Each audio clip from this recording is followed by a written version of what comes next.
રાજકોટમાં અસામાજિક તત્વો દ્વારા વૃદ્ધ દુકાનદારની દુકાન બંધ કરાવવા મુદ્દે દબાણ કરનારા વિરુદ્ધ ભાજપના કોર્પોરેટરે ફરિયાદ દાખલ કરાવી છે।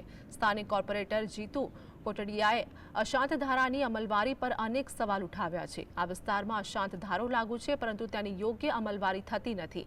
વૃદ્ધની ફરિયાદ આવી છે અને તેના આધારે અમે પોલીસ કમિશનરને રજૂઆત કરીશું। આ વિસ્તારમાં જે કોઈપણ પ્રકારની અસામાજિક પ્રવૃત્તિઓને ચલાવી લેવાશે નહીં।